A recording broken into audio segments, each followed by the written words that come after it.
Terima kasih teman-teman sudah hadir di acara ini. Jadi malam ini kita akan diskusi lebih tepatnya mengenai apa sih yang membuat sebuah rumah tangga ini bisa sukses, bisa langgeng, bisa bahagia sejak bahkan sebelum dibangun ya.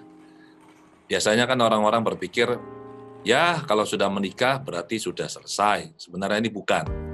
Jadi saya mau cerita dulu nih, dari pengalaman saya sebagai seorang praktisi rumah tangga, dan juga sebagai seorang terapis yang membantu banyak klien, kasus-kasus rumah tangga, yang tadinya mau cerai, tadinya mau pisah, terus bahkan sampai ada yang sudah di pengadilan ya.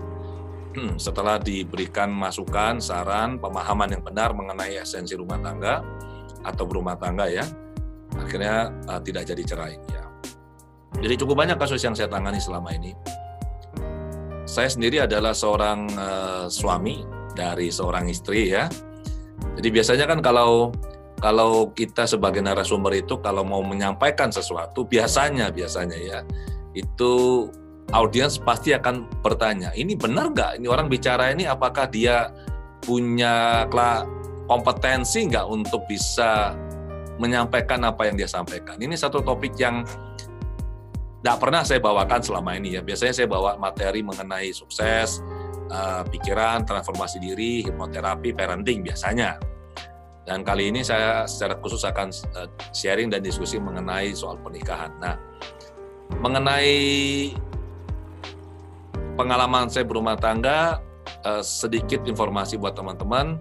Saya pacaran dengan pacar saya saat itu, tapi tolong jangan keras-keras ya, nanti istri saya bisa dengar. Saya pacaran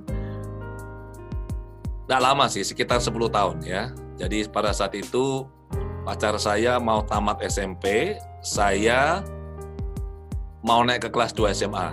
Jadi dari situ saya mulai berkenalan dengan seorang wanita ini. Kami pacaran kurang lebih 10 tahun, menikah tahun 94 sampai sekarang. Jadi saya mengenal istri saya sekarang ini, yaitu wanita yang dulu saya pacari itu, sudah 10 tambah 25, jalan 26, kurang lebih hampir 36 tahun ya. Tahun lalu adalah silver anniversary kami, jadi kami merayakan ulang tahun pernikahan yang ke-25 tahun lalu, di bulan November. Kemudian kami punya 3 putri, sudah beranjak dewasa ya, jadi itu yang saya lakukan sebagai seorang praktisi rumah tangga ya. Dan itu memang tidak mudah. Jadi dulu saya juga sama melakukan banyak kesalahan, banyak kekeliruan, dan tidak punya gambaran sebenarnya berumah tangga itu seperti apa. Karena tujuan orang berpacaran pada umumnya itu adalah ya akhirnya menikah, kan begitu. Itu adalah goalnya itu, menikah. Jadi biasanya pada saat mau pacaran itu biasanya ya katanya itu wah tuh manisnya luar biasa, baik-baik, terus semuanya itu indah. Dan puncaknya adalah di pernikahan. Beberapa teman saya setelah menikah ya, saya maju dulu sedikit, beberapa teman saya setelah menikah mengatakan bahwa menikah ini seperti membeli kucing dalam karung katanya. Ada yang mengatakan begitu. Dan kalau ada yang mengatakan begitu, saya langsung tahu bahwa pernikahan mereka pernikahan yang tidak bahagia. Karena dia membeli kucing kurap ternyata. Jadi dalam karung itu keluar kucing yang tidak bagus. Saya bilang sebenarnya pernikahan bukan kita beli kucing dalam karung sebenarnya. Jadi justru pada saat kita pacaran, disitulah sebenarnya kita mulai saling mengenal, belajar mengenai diri kita, diri pasangan kita ya. Kemudian menuju ke pernikahan. Dan biasanya orang-orang itu akan sangat detail merencanakan pernikahan mereka, terutama pestanya. Jadi nanti misalkan pernikahan secara agamanya di mana, kemudian siapa yang akan hadir. Kalau perlu mereka menggunakan I.O. Kemudian lanjut ke pesta ya. Pestanya itu di mana, kapan, jam berapa, bagaimana prosesinya, siapa saja yang akan hadir, dan biasanya memang akan dibantu oleh I.O. untuk wedding. Kemudian di hari H-nya seperti apa. Itu disusun dengan sangat detail, sangat rapi, ada rundown-nya. dengan contingency plan. Jadi kalau misalkan cari orang ini nggak ketemu, harus menghubungi siapa. Kalau ada kendala di sini harus diselesaikan dengan cara bagaimana. So itu disusun dengan sangat detail. Masalahnya adalah yang mereka lupa, setelah malam pertama, setelah menikah, ya setelah usai pesta pernikahannya, rame-ramenya, foto-fotonya. Nah, setelah ini mau apa? Ini yang sering kali dan pada hampir semua kasus yang pernah saya tangani ya, pasangan-pasangan ini tidak melakukan perencanaan secara matang. Jadi rumah tangga ini mau dibawa kemana? Jadi mereka tidak punya goal, tidak punya visi mengenai arah rumah tangga mereka. Biasanya rumah tangga itu kan diibaratkan seperti sebuah bahtera rumah tangga atau kapal. Nah, kapal ini kan tidak mungkin sekedar ditambatkan di dermaga kan. Kapal ini pasti didesain untuk berlayar. Nah, berlayar ini apakah kita kenal nggak karakteristik kapal ini? Kita kenal nggak siapa yang ada di dalam kapal ini? Kemudian siapa yang akan menjadi kapten? Ini juga salah satu masalah ini. Dalam rumah tangga ini tidak bisa ada 2 kapten, harus hanya ada 1. Ya, biasanya konflik bermula dari sini. Suami istri masing-masing merasa benar, masing-masing ingin menjadi kapten, mengarahkan arah kapal. Dan tidak mungkin kita bisa ada 2 kapten pada 1 kapal ya. Kemudian juga mereka tidak melakukan perencanaan, misalkan kalau misalnya kapal ini menghadapi badai, apakah cukup kuat dan badai seperti apa yang bisa mereka lalui bersama. Nah, butuh perencanaan teman-teman untuk bisa membuat rumah tangga ini menjadi rumah tangga yang harmonis, sukses, bahagia seperti yang kita inginkan. Dan ini sekali lagi harus dimulai dengan planning dari awal, bahkan sebelum menikah perlu didiskusikan bersama, pasangan ini duduk, kemudian membicarakan arah dari rumah tangga ini. Apabila kita atau Anda ini sudah berumah tangga dan misalkan belum ada desain untuk rumah tangga Anda, kemana nih mau dibawa, maka saran saya setelah ini Anda perlu duduk bersama pasangan Anda untuk membicarakan, ini mau dibawa kemana. Oke, itu satu hal ya. Nanti kita akan diskusi lebih panjang lewat sesi tanya-jawab. Setelah berumah tangga tentu saja ini kan memulai sebuah kehidupan baru. Bagaimana mengelola kehidupan ini, rumah tangga ini. Siapa yang mengelola keuangannya? Ini perlu didiskusikan sejak dari awal loh ya. Bagaimana keuangannya diatur. Kemudian bagaimana dengan pekerjaan atau bisnis. Apakah ini mau single income family di mana yang mencari makan hanya suami atau istri ya. Atau mau two income family. Kalau mau dua-dua kerja boleh. Sekarang bagaimana dengan kalau sudah punya anak? Mau anak berapa? Kemudian bagaimana dengan aturan-aturan di rumah? Ini perlu disepakati dulu. Dan untuk rumah tangga tidak mungkin bisa selamanya berjalan mulus ya. Itu jadi bohong kalau dibilang rumah tangga yang ideal itu adalah rumah tangga yang tidak pernah terdengar keributan. Bisa jadi rumah tangga ini tidak pernah terdengar keributan, tapi begitu ribut langsung cerai biasanya. Ini karena emosi itu dipendam, ditekan sekian lama supaya kelihatannya semuanya baik. Dan ini nggak bagus. Karena emosi itu butuh ekspresi. Dalam membangun rumah tangga tuh kita butuh yang namanya komitmen, bukan cinta ya. Karena cinta itu hanyalah kondisi sesaat. Kita butuh komitmen. Jadi kalau kita misalkan orang-orang itu ya pacaran dan merasa berbunga-bunga, merasa wah dunia milik berdua, orang lain pada kontrak semua ya.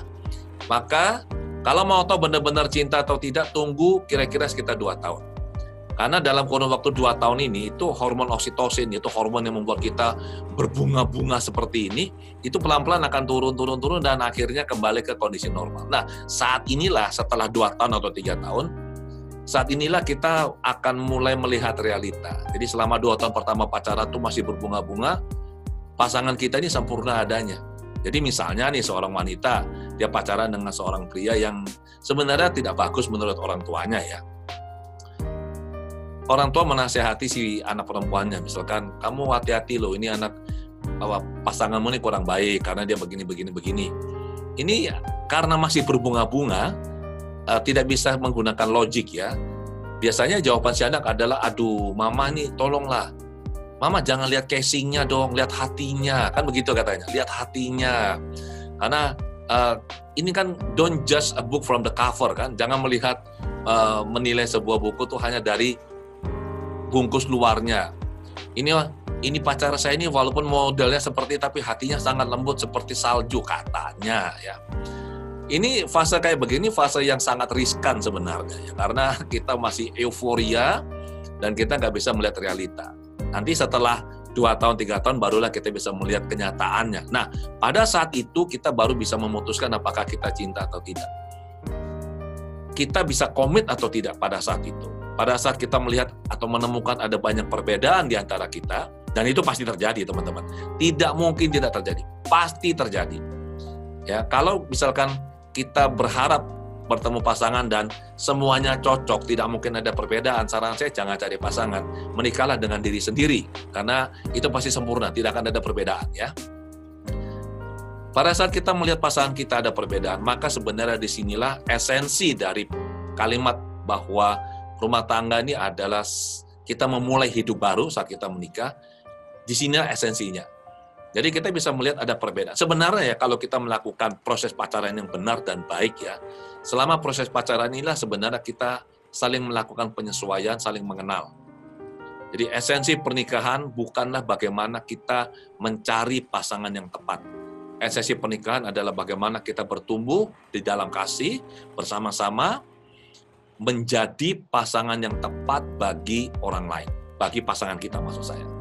Jadi kita tidak mencari, tapi kita menjadi.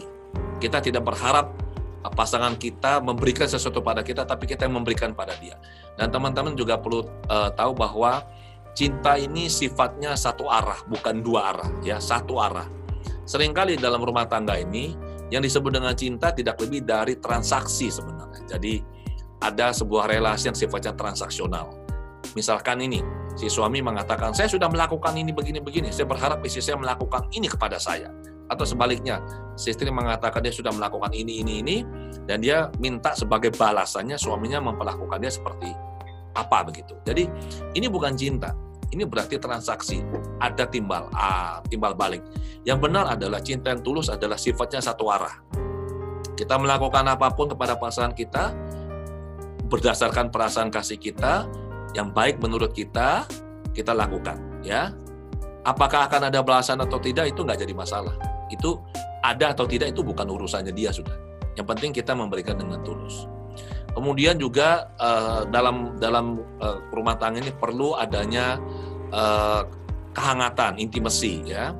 Ini perlu dibina. Seringkali yang namanya cinta ini kan seperti ibaratnya kobaran api. Jadi kobaran api ini sebesar apapun kobaran apinya, apabila minyaknya, bahan bakarnya ini tidak pernah kita jaga, cepat atau lambat apinya pasti padam. Jadi secara sadar kita perlu melakukan upaya untuk bisa terus mengobarkan api asmara, sehingga api ini terus berkobar dan perasaan cinta ini terus ada dalam diri kita. Karena kalau ini tidak kita lakukan ya teman-teman, dari pengalaman saya membantu banyak sekali klien, yang terjadi adalah kehidupan rumah tangga ini menjadi sebuah rutinitas saja. Ya, rutinitas, bangun, kerja, pulang, besarkan anak, terus seperti itu tanpa ada gregetnya. Dan tidak lagi ada yang namanya GGC, getar-getar cinta seperti dulu pada saat masih pacaran. Nah, ini ada tips bagi Anda teman-teman. Untuk menghindari munculnya rutinitas seperti ini, saran saya adalah sering-seringlah juga untuk keluar bersama hanya berdua. Dan ini kesalahan yang sering kali dilakukan oleh banyak pasangan ya. Pada saat mereka masih pacaran, mereka keluarnya berdua sering. Ya, malam minggu, pergi ke mall, pergi ke kebun, kemana lah. Saya juga bingung ngapain mereka ke kebun ya. Oh mungkin mau beli buah. Nah, kemudian pada saat mereka telah menikah, sibuk dengan karir kan. Kemudian setelah punya anak, nah di sini biasanya itu mulai muncul tantangan. Keluarga ini keluarnya selalu bertiga, nanti kalau anaknya 2 keluarnya selalu berempat. Ini sesuatu yang kurang tepat. Suami istri perlu punya me time, ya keluar hanya berdua. Pergilah ke tempat-tempat yang dulu sering Anda kunjungi seperti saat masih pacaran, mungkin makan makanan di warung atau depot langganan Anda hanya berdua, jalan berdua seperti itu. Ini akan membuat api asmaranya terus berkobar. Karena yang Anda aktifkan adalah diri Anda yang muda, yang saat masih pacaran. Walaupun sekarang misalkan Anda sudah sangat berhasil secara finansial, Anda tidak harus makan-makan terus di restoran yang mahal-mahal. Kenapa? Karena di restoran mahal itu nggak ada kesannya. Pada saat dulu masih susah, misalkan masih kuliah, makan bakso di pinggir jalan, atau makan soto di mana, makan nasi pecel. Itu kalau tempatnya masih ada, saran saya Anda perlu kembali ke sana. Karena kalau kembali ke sana, secara tidak sadar itu sebenarnya menstimulasi perasaan-perasaan yang dulu pernah muncul. Dan ini caranya kita untuk bisa menjaga bahan bakar dari api asmara ini, ya, salah satu caranya. Kemudian juga mengenai goal, ya. Goal ini teman-teman biasanya kalau di awal rumah tangga ini goalnya adalah membangun keluarga, beli rumah biasanya, kemudian juga membangun bisnis atau kerja atau karir. Dan biasanya akan sangat kelihatan adalah target penghasilan. Seiring waktu berjalan, kalau misalkan pasangan atau keluarga ini tidak punya target berikutnya, ini akan jadi masalah. Dan saya menemukan banyak kasus, tidak hanya di orang-orang biasa, tapi orang-orang yang secara finansial sangat luar biasa, ya. Jadi saya menemukan bahwa sebenarnya mereka tetap saling mencinta. Masalahnya adalah fokus mereka sudah tidak sama. Jadi suami punya fokus A, istri punya fokus B. Saking sibuknya, rumah itu seperti hotel. Jadi kalau suaminya check-in, istrinya check-out. Kalau istrinya check-in, suaminya check-out. Jadi susah sekali ketemu. Mereka punya kesibukan masing-masing, jarang ada di rumah. Ya, suami check-in, istri check-out, istrinya check-in, suaminya check-out. Kalau ketemu mereka cekcok biasanya. Jadi ini tidak baik. Nah, kita perlu punya sebuah fokus yang sama dalam rumah tangga. Apapun itu. Dan kalau misalkan ini kita bisa melibatkan keluarga atau anak-anak, ini akan jauh lebih baik. Sehingga apa? Topik yang dibicarakan yang sama. Kalau dulu di awal-awal menikah, biasanya topik yang dibicarakan di ranjang itu sama. Misalkan bicara bisnis, bicara pekerjaan, bicara karir, bicara peluang, bicara macam-macam. Intinya adalah apa yang dibicarakan ini punya tujuan yang sama yang ingin dicapai oleh suami istri ini. Setelah berumah tangga, apalagi sudah lama, biasanya sudah pembicaraan dengan fokus yang sama ini sudah sangat jarang terjadi. Ditambah lagi untuk zaman sekarang ini, di mana orang-orang itu sangat disibukkan dengan gadget-gadget mereka. Dan saya iseng-iseng browsing di internet, ya, di salah satu kota di Indonesia, saya sudah sebut, ya, itu tingkat perceraian meningkat sampai 25% gara-gara gadget. Jadi suami istri itu sibuk sekali dengan gadgetnya sehingga tidak lagi ada komunikasi. Bahkan dalam rumah tangga itu berkomunikasinya juga lewat gadget. Jadi suami istri kalau bicara tuh pakai WhatsApp katanya. Dan ini tidak baik, ya. Jadi kita perlu fokus yang sama, kita perlu target yang sama, kemudian juga perlu tetap mempertahankan api asmara ini. Juga perlu kita pertahankan adalah rasa percaya. Karena rasa percaya ini cepat atau lambat kalau kita nggak jaga itu bisa luntur, ini hati-hati. Juga yang perlu diperhatikan adalah bahwa dalam kesempatan kita berkembang, ya, kita akan jumpa banyak orang. Godaan itu pasti muncul. Nah, ada banyak kasus di mana akhirnya terjadi perselingkuhan.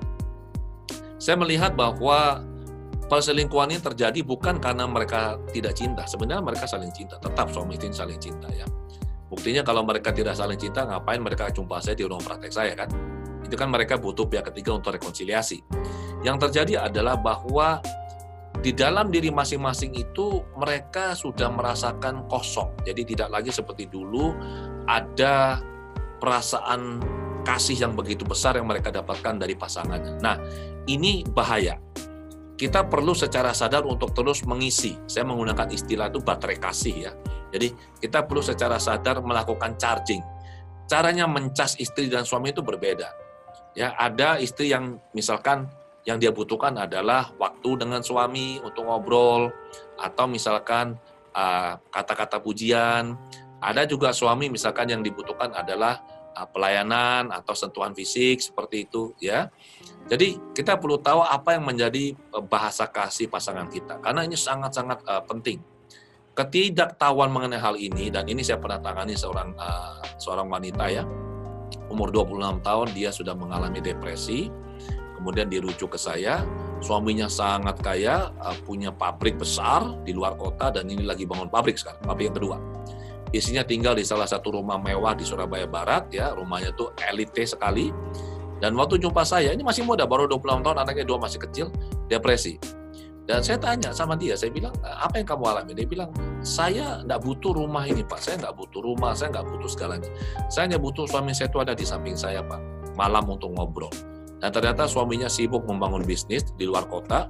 Setiap Senin sampai Kamis malam itu ada di pabriknya yang di luar kota. Dia pulangnya tuh kalau nggak hari Jumat malam, Jumat siang. Kemudian Minggu dia kembali lagi ke pabriknya di sana untuk jaga pabrik. Saya juga membaca sebuah data yang cukup mengagetkan, ya, bahwa di Tiongkok terutama selama masa pandemi ini ternyata tingkat perceraian itu meningkat. Nah, saya telusuri kenapa sih kok bisa seperti ini. Saya baca ulasannya, ternyata kalau dulu jumpa pasangan itu cuma katakanlah berapa jam saja, kan, bangun pagi katakanlah jam 6, jam 7 lah. Kemudian sudah langsung sibuk kerja sampai malam, ya, ke kantor, sampai malam baru pulang. Pulang paling ketemu sebentar, ngobrol, makan, terus tidur. Terus begitu. Ya jumpa sedikit agak lama tuh di hari Sabtu atau Minggu lah. Ternyata dengan adanya pandemi ini, orang-orang kan harus bekerja dari rumah. Nah, ini membuat mereka yang tadinya jumpanya cuma hanya beberapa jam sehari, sekarang jumpanya 24 jam satu hari. Disinilah hal-hal yang tadinya itu bisa terhapus dalam tanda kutip, ya, terhapus, tidak ditemukan karena mereka jarang jumpa, sekarang ini menjadi masalah karena mereka sering jumpa. Nah, apabila sebenarnya kita itu memahami bahwa memang pasti ada perbedaan, kemudian kita memahami bahwa sebenarnya perbedaan ini adalah sebuah kesempatan untuk saling belajar, untuk saling berkembang, maka justru kesempatan seperti ini bisa digunakan menjadi sebuah peluang yang sangat baik, ya. Saya ada seorang kawan, saya tanya dia, saya bilang, bagaimana selama masa pandemi ini? Kamu di rumah, kerja dari rumah, ketemu istri, dan dia bilang, saya karena sering di rumah sekarang, saya baru menyadari bahwa istri saya itu ternyata sudah kelihatan lebih tua, rambutnya, ubannya sudah lebih banyak, ya, dan saya tidak melihat dia seceria dulu, seperti itu. Ada juga seorang istri yang saya tanya hal yang sama, dan dia bilang karena dia lebih banyak di rumah sekarang, dia bisa mengamati suaminya dengan lebih jelas karena waktunya lebih panjang. Dia bilang dia baru tahu bahwa suaminya ini kelihatan sangat letih sebenarnya. Jadi bekerja sekian lama untuk bisa memberikan kehidupan yang baik bagi keluarganya. Dan dia bisa merasakan perasaan syukur dan terima kasih yang sangat besar. Sebelumnya sudah bersyukur, tapi sekarang ini dengan dia bisa melihat kondisi suaminya secara nyata seperti ini, malah perasaan kasihnya menjadi jauh lebih kuat daripada sebelumnya. Itu berita yang baik, ya. Yang negatif juga ada. Bilangnya apa? Saya ini Pak, masuk kamar ketemu dia, keluar kamar ketemu dia, terus ketemu dia. Lihat, bahasanya saja tidak menyebut nama istri atau suaminya, katanya dia tuh kan berarti kan seakan-akan orang asing gitu loh. Jadi saya bilang, terus gimana? Rasanya itu dalam bahasa Jawanya enak katanya. Saya bilang, wah ini nggak benar, ini perlu dibereskan. Nah, jadi ini yang saya bisa sampaikan dulu di awal teman-teman, nanti kita akan diskusi, ya. Apakah rahasia untuk bisa membangun sebuah rumah tangga yang sukses, bahagia? Sebenarnya kalau dibilang rahasia, ya nggak ada rahasia. Ya, saya untuk menyiapkan materi untuk bicara seperti ini, saya melakukan riset kecil-kecilan. Jadi saya browsing internet, saya googling, saya masukkan kata kunci key to happiness. Begitu saya masukkan kata kunci secret atau key to happiness, itu nanti keluar banyak tuh tautan, dan saya klik satu-satu. Di setiap situs itu memberikan gagasan, memberikan ide, atau memberikan saran yang berbeda. Ada yang dibilang 8 secret to happiness to marriage happiness. 8 rahasia untuk bisa kehidupan keluarga yang bahagia. Nanti ada lagi satu situs bilang 10 rahasia. Ada lagi bilang 3 rahasia, ya. Dan saya baca rahasianya mereka di antara situs-situs itu beda-beda semua begitu loh. Jadi ini mau dituruti yang mana? Nah, yang saya bisa sarankan di awal ini seperti itu tadi. Kita tahu kita berbeda. Ini adalah perbedaan ini adalah tujuannya untuk saling melengkapi, ya. Dan jangan berpikir bahwa perbedaan ini akan menjauhkan kita. Justru kita tertarik pada pasangan kita karena adanya perbedaan. Kalau dari pengalaman saya pribadi, teman-teman ya, Anda melihat saya sekarang ya, Anda tidak tahu saya dulunya. Ya.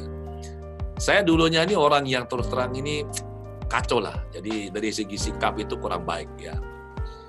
Dan saya bersyukur saya mendapat atau jumpa istri saya yang dulu saya pacari 10 tahun tuh, jangan ngomong-ngomong ya, nanti dia tahu. Saya pacari dia 10 tahun, sejak dia masih SMP. Teman saya tanya saya, kenapa sih Pak pacarannya dulu masih pacarnya tuh masih SMP? Saya bilang masih muda, jadi masih muda dibohongi. Itu bercanda ya.